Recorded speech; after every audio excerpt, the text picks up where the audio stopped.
Richard, last year here in Davos when we spoke, gold was around $1,100 an ounce. It's since then risen to pretty much a record of around $1,400 an ounce. You said then we're preparing for a long-term uptick in gold prices. What would you say over the past year has been the big driver of that?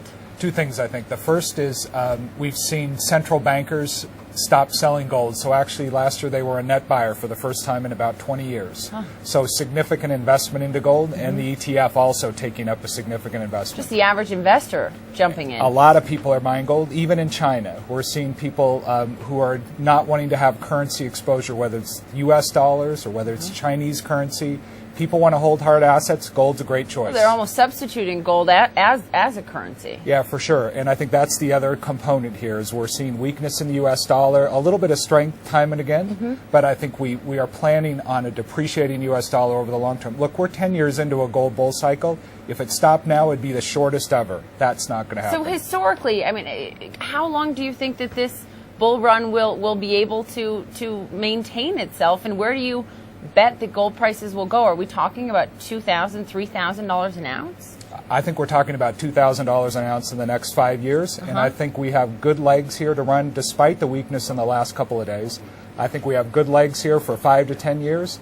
I'd say in the next year we're probably going to look at $1,300 to $1,400, a little bit of volatility. Next year after that, probably $1,500 and beyond. I've spent time recently in a gold mine in Nevada, seeing the whole process how it's done. It's fascinating. And what I've seen is a huge ramp up in production because it costs gold companies between $300 and $400 an ounce for production, and you're selling at many multiples of that. So how aggressive are you being on the production front right now when you can make such a good margin?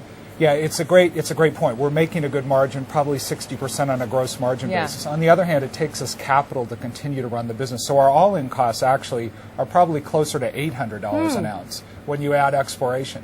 And what we're seeing is marginal deposits coming on, but particularly in Nevada, we're actually capacity constrained because almost all of our gold deposits now have to go through mills.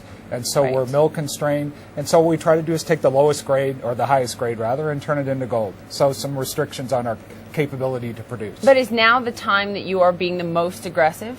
I'd say gold companies in general produce at 100% of capacity all the time. What you are seeing is additional development in other countries, more exploration. Exploration's ramping up, so we expect that the gold market is going to continue to demand gold. We're looking for 10 to 20 years out to try to find new deposits. So you're investing in more remote regions, and these are regions, and your competitors do the same. These are regions that are not often politically stable. That creates a whole nother challenge in production. Where are you looking right now, and why is it worth it to develop in these regions given the geopolitical issues? Yeah, we continue to be interested in West Africa. We have an iron ore deposit there that we're working with BHP in addition to gold. We're looking in places like South America, particularly in Suriname. We're looking in Haiti and places where we haven't been for a while. Are you already developing in Haiti? We're not. We've got some drill rigs that we're just sending out. We just got a concession to actually look in the northern part of Haiti. So we're also looking in Papua New Guinea and the Solomon Islands. So we're spread throughout the Ring of Fire. And what we're really continuing to do is to balance geopolitical risk. So over 50% of our production is from AAA countries already, which is what's great about having a big gold company. So how, as the chief executive, do you decide when it's worth it to go into places like Haiti, for example? I know Barrick Gold, one of your competitors, is working right now in the Dominican Republic, or right next door. How do you decide it's worth it or it's too big of a risk? I think it's a balance of whether the government wants to accept mining as a way for us to actually come in and help develop. And if we get that kind of acceptance and the right mineral agreement, which is something we're working on as an industry, I think that then we will step in, particularly if we've got a balance of other sort of AAA rated production to take that risk on. How open are the governments that you've been talking to in these regions? Most of them are fairly open. I think, they want to get over the resource curse question, which is it a good thing or is it a bad thing? And I think we have a lot of data now to show people that gold mining and mining in general can actually be a good thing if we do it right, sustainably, and invest in the communities. There's the environmental concern. Exactly. Finally, I know you're very bullish on where gold is going over the long term still, but what are you doing to prepare your company, protect your shareholders for what some argue could be a steep decline in gold prices?